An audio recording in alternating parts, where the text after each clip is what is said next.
The smell of garlic and seared scallops filled the kitchen, a scent that was usually a precursor to romance, but tonight, it smelled like a cover-up. My husband, Derek Bennett, was standing at the stove, humming a tune I didn't recognize, stirring risotto with a wooden spoon. He was wearing the apron I had bought him for our 5th anniversary, the one that said Grill Master. He looked like the perfect husband. He looked like a man with nothing to hide. But I knew better. I didn't know what he was hiding yet, but I knew the syntax of deception. My name is Dr. Solange Bennett. I am 38 years old. To our neighbors in this quiet, affluent suburb of D.C., I am a linguistics professor at the university. To the Department of Justice and private intelligence firms, I am a forensic psycholinguist. I don't analyze fingerprints or DNA. I analyze words. I analyze the structure of a ransom note to tell you where the kidnapper went to high school. I analyze the cadence of a suicide note to tell you if it was coerced. I read the subtext of the world. And for the last month, my husband's language had changed. Derek is a senior software architect for Aegis Systems, a government contractor handling cybersecurity. He's usually precise, literal, a man of code. But lately, his sentences were fragmented. His pauses were 3 milliseconds too long.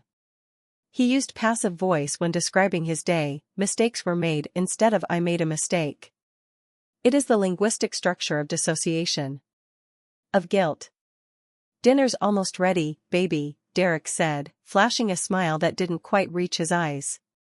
The orbicularis oculi muscles didn't contract. A false smile. Why don't you pour the wine? Sure, Derek, I said, my voice smooth. I walked to the wine rack. His phone was sitting on the marble island, face up. He was usually careful with it, but the risotto required 2 hands. The screen lit up. A single notification. Sender, Tiana, work, message, I miss you. I stared at the screen. I miss you. On the surface, it was an affair. The exclamation point suggested urgency or excitement. The context, a coworker texting at 7:30 p.m. on a Friday, screamed infidelity. But my brain, the analyzer, paused. Miss is a polysemous word. It can mean emotional longing. It can also mean a failure to hit a target. It can mean an absence of something expected. And Tiana? I knew Tiana. She was his project manager. A woman with eyes like a hawk and a husband in the Marines. She didn't fit the profile of a mistress. However, a text is a text. And an opportunity is an opportunity. I didn't scream. I didn't throw the phone. I picked it up. I swiped to unlock. I knew his passcode. It was my birthday. 0-9-2-4, he hadn't changed it. Arrogance or innocence? I opened the message. I typed a reply. I replied for him, come over, my wife isn't home today. I hit send. Then I deleted the message from the sent folder, leaving only her incoming text visible. I placed the phone back exactly where it was, aligned with the grout line of the tile. I poured the wine.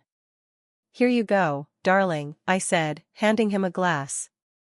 Thanks, he said, taking a sip. You're quiet tonight, Solange. Everything okay? Everything is fascinating, I said. Just thinking about a case. A man who thought he could hide a threat inside a love letter. Derek stiffened. Just for a second. Then he laughed, a nervous, hollow sound. You and your work. Always looking for the hidden meaning. The meaning isn't hidden, Derek, I said, leaning against the counter. People just don't know how to read. We sat down to eat. The risotto was perfect. The conversation was stilted. I watched him. I watched the way he checked his watch every 5 minutes. I watched the way his leg bounced under the table. He was waiting for something. Or someone. But he wasn't checking his phone. He was avoiding it. 10 minutes passed. 15.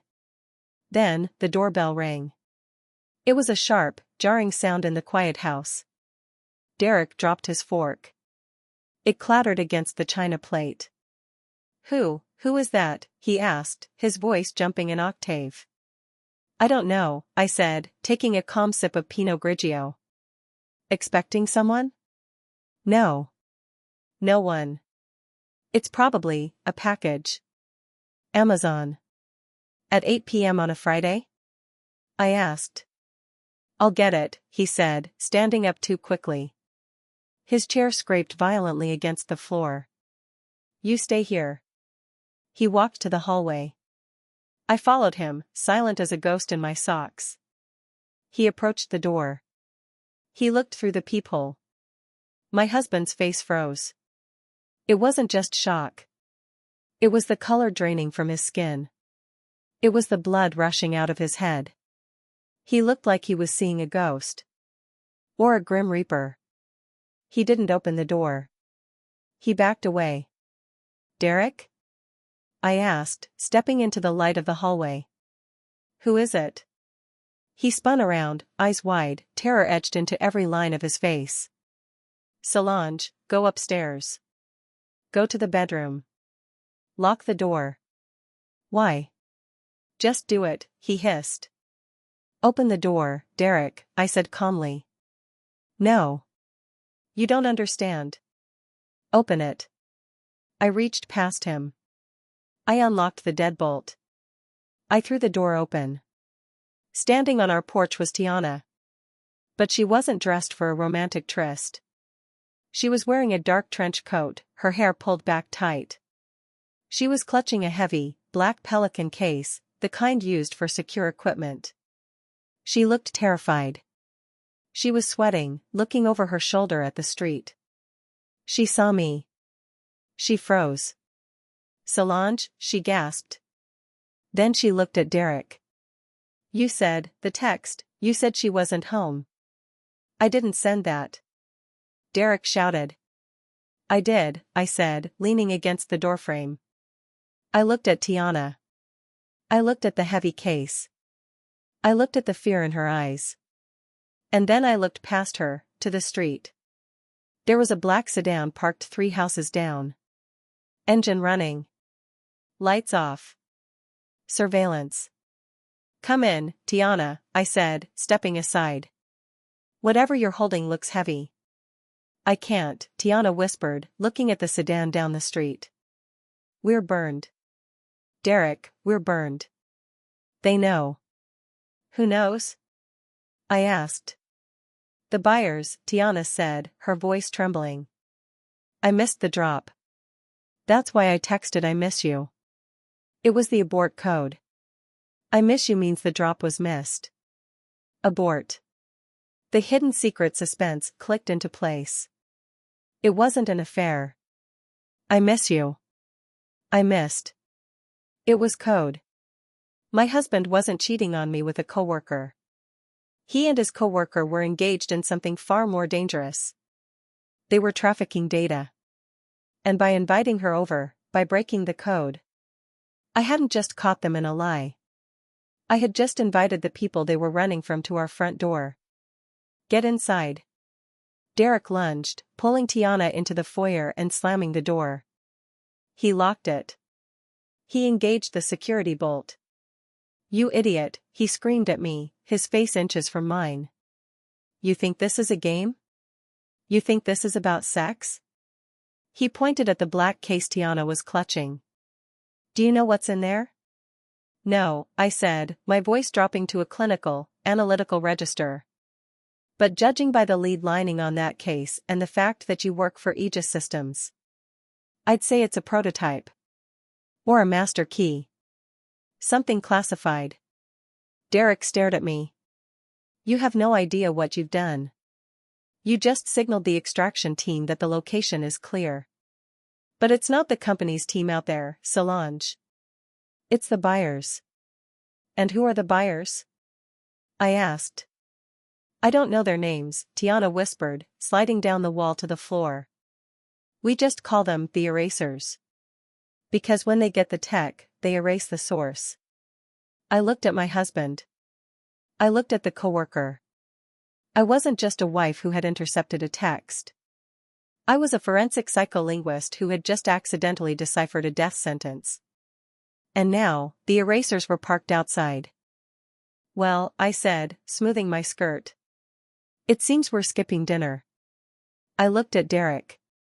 You wanted to keep secrets, Derek? Now you have to share them. What is in the box? It's Project Silence, Derek whispered. And it's going to get us all killed. The heavy steel deadbolt on our front door felt like a joke against what was waiting outside. Derek was pacing the hallway, hyperventilating, his grill master apron looking absurdly domestic against the backdrop of high-level corporate espionage. Tiana was slumped against the wall, clutching the Pelican case to her chest like a life preserver on the Titanic. What is Project Silence? I asked, my voice cutting through Derek's panic. I walked over to the window, peering through the blinds at an oblique angle.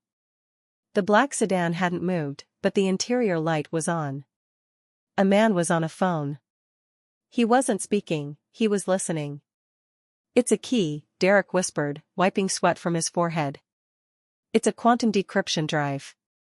But it doesn't crack codes with math. It cracks them with voice. He looked at me, his eyes wide. It's an AI, Solange. It listens. It learns syntax, cadence, breath patterns, microtremors. Give it 10 minutes of anyone's voice, and it can mimic them perfectly. Not just the sound, the biometric signature. It can bypass voice print security on bank vaults, nuclear silos, secure servers. It makes the concept of identity obsolete. My psycholinguist brain spun. A device that could counterfeit a human soul's unique frequency. And you stole it? We didn't steal it to use it. Tiana cried out. We stole it to bury it.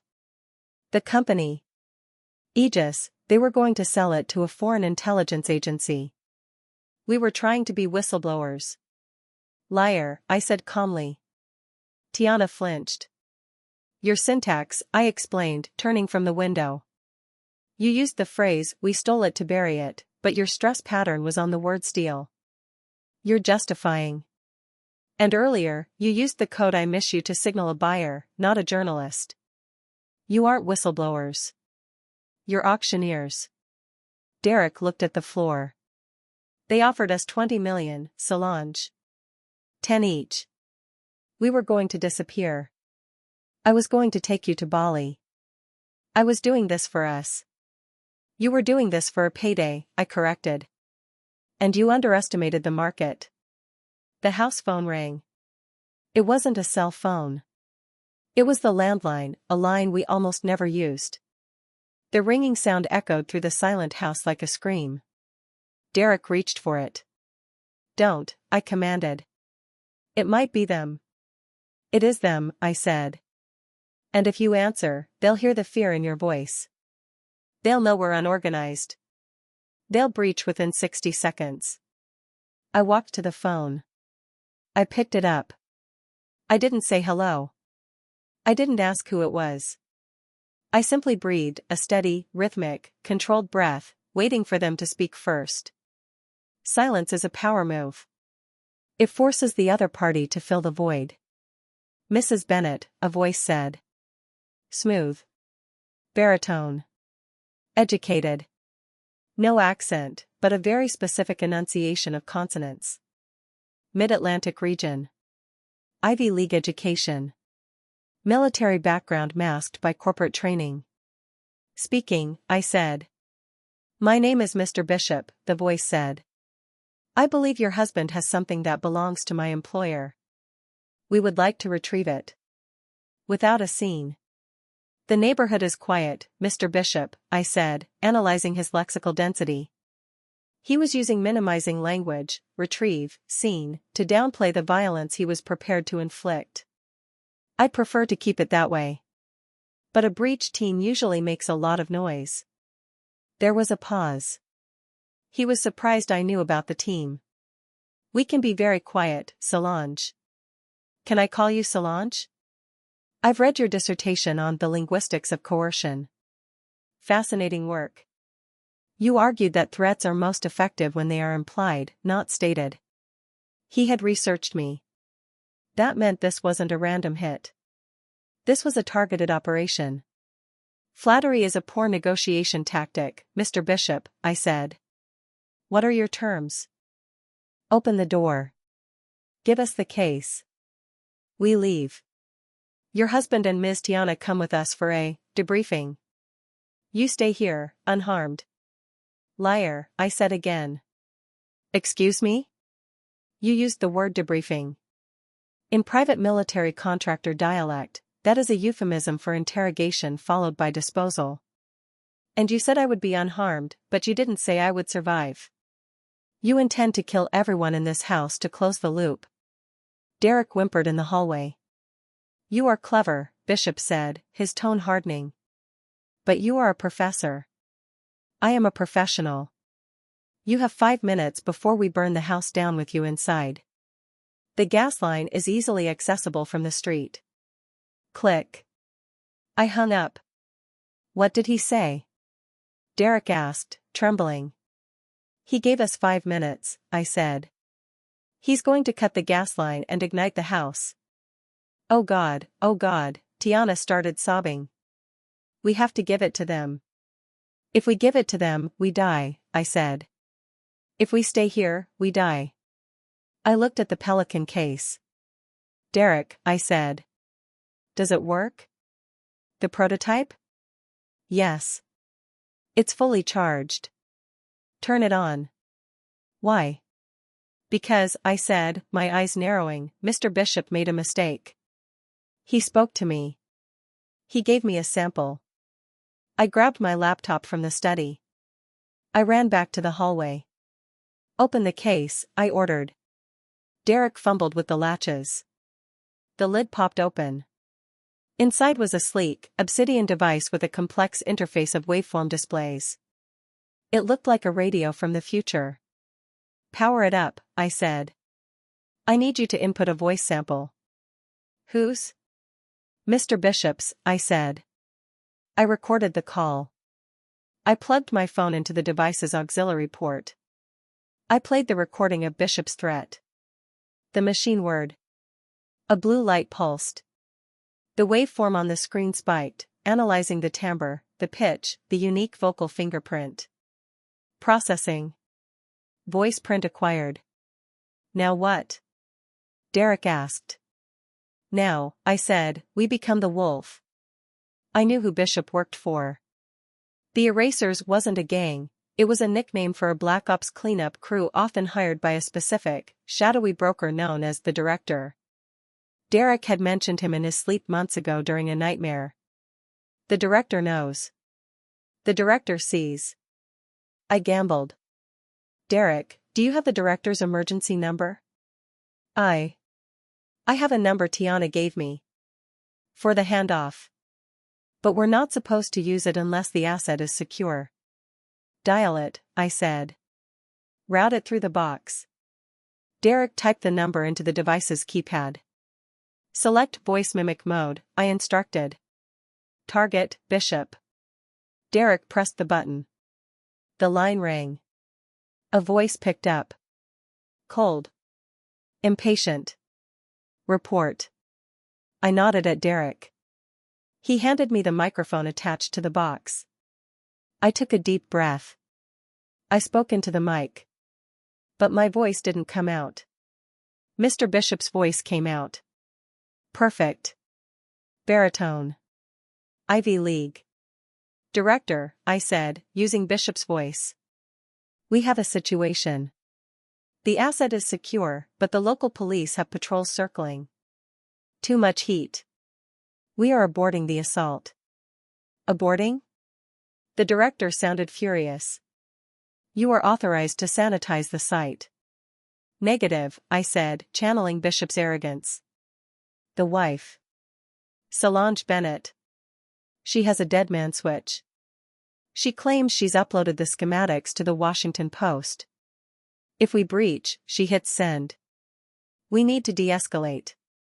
I'm pulling the team back to the perimeter. We'll wait for them to try and run. There was a long pause. Smart, the director said. Hold position. Do not engage until you can jam the signal. I'm sending a jammer unit. ETA 20 minutes. Understood. Out. I cut the connection. Outside, I saw the movement. The sedan flashed its lights. The men who had been creeping through my shrubbery stood up and retreated back to the street. They were standing down. I had bought us 20 minutes. You did it, Tiana breathed. You sounded exactly like him. I didn't just sound like him, I said. I used his linguistic profile. I used his caution against him. But the relief was short-lived. Because as I looked down at the machine, I saw something. A log file. The machine kept a history of every voice it had learned. Bishop. Tiana. Derek. And one more. Solange Bennett. I froze. The date on the file was from 3 months ago. I looked at Derek. Derek, I said, my voice dropping to my own, dangerous register. Why is my voice in this machine? Derek went pale. I used it to test the calibration. You have a distinct diction. It was just a test. Liar, I said. I tapped the file. It opened a submenu. Target access, Bennett Trust, Caymans. Authorization, Voice ID confirmed. The world stopped. The Bennett Trust. My family's trust. My inheritance from my grandmother. The money I had kept separate from Derek. The money I was saving for a sabbatical. He hadn't just stolen the machine to sell it. He had stolen the machine to rob me. He had used my voice, recorded from our dinner conversations, our pillow talk, to authorize a transfer of my entire life savings into his offshore account. The hidden secret wasn't just the corporate theft. It was the personal one. You stole from me, I whispered. You used this machine to steal my inheritance. I needed the buy-in money. Derek shouted, backing away. The buyers wanted a deposit to prove we were serious. I was going to pay it back once we got the 20 million. Solange, baby, it was a loan. It was a felony, I said. And it was a betrayal. I looked at Tiana. Did you know? She looked down. He told me it was his money. He said you were rich. That you wouldn't miss it. I looked at the two of them. The husband who cooked risotto while robbing me. The coworker who smiled while destroying me. And outside, the killers were waiting for a jammer truck. I had 20 minutes. And I was stuck in a house with 2 thieves and a magic box. I looked at the machine. Derek, I said. Where is the money now? It's in the holding account. In the Caymans. Waiting for the final verification. And what is the verification? A voice confirmation, he said. From you. Live. I smiled. A cold, terrifying smile. Well then, I said. It seems I finally have some leverage. I picked up the machine. We aren't running, I said. We're going to finish the transaction. But not the one you planned. I looked at the front door. Mr. Bishop is waiting for a jammer. Let's give him something else to listen to. I turned the machine settings. Mode, broadcast. Volume, max voice, the director. Tiana, I said. Open the front door. Are you crazy? Open it. And stand back. I was about to play a game of linguistic poker. And I was going to bluff with the voice of God. The air in the hallway was electric, charged with the hum of the black device in my hands and the terrified breathing of the 2 traitors behind me. I stood at the front door, my finger hovering over the broadcast button. Open it, I commanded Tiana. She was shaking so hard the deadbolt rattled as she slid it back. She pulled the door open, revealing the night air and the silhouette of Mr. Bishop standing on the porch. He wasn't alone anymore. 2 of his men were flanking him, silencers raised. Bishop looked at Tiana, then at me. He raised his weapon. "Mrs. Bennett," he said smoothly. "I assume you are surrendering the asset?" I didn't speak. I didn't move my lips. I pressed the button. A voice boomed from the device, amplified to fill the porch, vibrating with the distinct, icy authority of the director. "Bishop. Stand down." Bishop froze. His eyes darted around, looking for a speaker, looking for his boss. He lowered his gun an inch.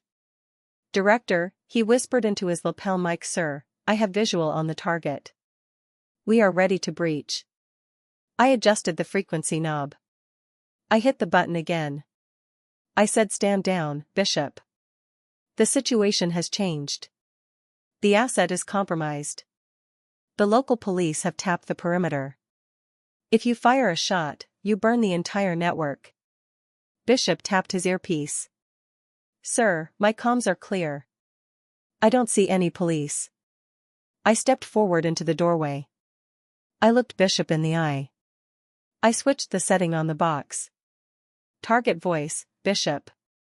I spoke into the mic, but Bishop's own voice, perfectly replicated, echoed back at him. "I'm looking at her now, Director. She's unarmed. But I think she knows about the Singapore accounts. She knows about the skimming." Bishop's face went the color of chalk. He hadn't said that. But his men heard it. The director, listening on the other end of Bishop's open comms line, heard it. "I didn't say that." Bishop shouted, touching his earpiece. "Sir, that wasn't me. It's a trick." I switched back to the director's voice. "You're a liability, Bishop. You're skimming? You're terminated. Team 2, execute Order 66 on Bishop. Clean the scene." It was chaos. The two men flanking Bishop turned on him instantly. In the world of Black Ops, an order from the director is absolute. They didn't hesitate. They raised their weapons at their own team leader. "No!" Bishop screamed, diving off the porch as the first suppressed shot clicked into the brickwork where his head had been. "It's the machine!" Bishop yelled from the bushes. "She's using the machine!" But his men weren't listening. They were following orders. A firefight erupted on my front lawn, Bishop returning fire at his own team, thinking he had been burned, while his team tried to terminate the liability. I slammed the door and locked it. I turned to Derek and Tiana. They were huddled in the corner, watching me with eyes the size of dinner plates. They weren't looking at a wife or a linguist anymore. They were looking at a wizard. "You," Derek whispered. "You just started a war." "I created a distraction," I corrected. I walked back to the kitchen island. I set the machine down. "Now," I said. "Let's finish our transaction." "What transaction?" Tiana cried. "They're shooting at each other outside." "Exactly," I said. "Which means no one is watching the data stream." I looked at Derek. "The money," I said. "The 20 million you stole from me. Move it back." "I can't." Derek sobbed. "It needs the voice verification. It needs my voice to authorize the return." "Good thing I have you," I said. I grabbed Derek by the collar of his grill master apron and dragged him to the device. "Speak," I ordered. "What do I say?" "Say, authorize transfer. Return to sender. Code, Bennett01. Derek leaned into the mic. "Authorize transfer. Return to sender. Code, Bennett01. The machine processed. A green light flashed. "Transfer complete."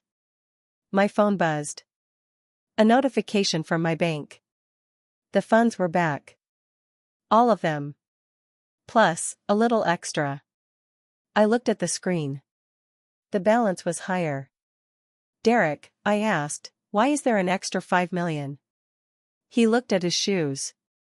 That was my offshore savings. The machine, it drained the entire connected wallet. It took everything." I smiled. "Consider it a divorce settlement." outside, the gunfire had stopped. I heard sirens. Real sirens. The neighbors had called the police. Bishop and his men were gone, scattered into the night, turning on each other, their organization shattered by paranoia and a voice ghost. The counterattack was complete. But I wasn't done with the resolution. I looked at Tiana. "You have a choice, Tiana," I said. "Anything," she begged. "I'll do anything. You're going to take this case," I pointed to the pelican box containing the device. "And you are going to walk out the back door." "You're giving it to me?" she asked, confused. "No," I said. "I'm giving you to the police." I picked up the device. I engaged a new setting. Mode, wipe. I initiated a system purge. The blue lights turned red. The complex AI code, the voice learning algorithms, they began to eat themselves. In 2 minutes, the box would be nothing but a paperweight. "Take it," I said, shoving the dying machine into her arms. "Run." She ran. She grabbed the case and bolted out the back door. I turned to Derek. "What about me?" he asked, his voice small. "Solange. I'm sorry. We can fix this." I looked at him. The man who tried to sell my voice. "There is no we, Derek," I said. "There is only the text message." "What text?" I pulled out my phone. I opened the thread with Tiana. I showed him the message I had sent hours ago. "Come over, my wife isn't home today." "I deleted it from your phone," I said. "But I kept the screenshot. And I have the recording of you admitting to the theft." "So?" "So," I said, "when the police walk through that door in 30 seconds. I'm going to tell them the truth." "The truth?" "Yes," I said. "That my husband and his mister stole a classified government prototype. That they tried to sell it to terrorists. And that when the deal went bad, a gunfight broke out on my lawn. But, you used it. You tricked them. Who are they going to believe, Derek?" I asked, smoothing my hair. "The renowned forensic psycholinguist who consults for the DOJ? Or the desperate software engineer caught with a wiped laptop and an empty offshore account?" The front door burst open. "Police! Hands in the air!" I raised my hands, putting on my terrified wife face. "Officer!" I screamed. "My husband. He invited them here. He has a weapon." Derek stared at me, his mouth open. He realized, too late, that he was the character in a story I was writing. And I had just written his ending. The scandal was immediate and total. Derek Bennett was arrested and charged with corporate espionage, grand larceny, and conspiracy. The erasers disappeared, but the evidence on Derek's laptop, which I had helpfully unlocked for the authorities, was damning. He was sentenced to 20 years in federal prison. Tiana was caught 3 blocks away, holding the wiped device. She turned state's witness against Derek to reduce her sentence, confirming that he was the mastermind. She got 5 years. Mr. Bishop and the director? They were never found. But the underground world is small. Rumor has it that the organization collapsed from the inside, consumed by mistrust. No one knew who to trust, because they couldn't trust their own ears. But my legacy was not a foundation. It was not a company. It was a new identity. I didn't stay in DC. I didn't stay in academia. I took my inheritance, and the extra 5 million, and I vanished. I moved to a private island in the Mediterranean. But I didn't retire. I opened a boutique consultancy. The Rosetta Group. I don't teach linguistics anymore. I offer a very specific service to high-level clients, diplomats, hostages, whistleblowers. I am a truth broker. Using the knowledge I gained from Project Silence, before I wiped it, I kept a copy of the source code in my head. I developed a countermeasure. A software that detects synthetic voices. I am the only person in the world who can certify, with 100% accuracy, if a recording is real or a deep fake. In a world of AI and lies, I sell the only thing that matters, reality. I am wealthier than Derek ever dreamed of being. I am safer than the director ever was. And sometimes, I listen to the news. I hear about a CEO caught on a hot mic or a politician's leaked audio. And I smile. Because I know which ones are real. And I know which ones are mine. What this story teaches us is that words are weapons. And if you try to use them against a woman who studies them for a living, she will edit you out of existence. If you believe that the truth is the ultimate power, hit that like button. And subscribe to this channel, because we are decoding the lies, one story at a time. We'll see you in the next one.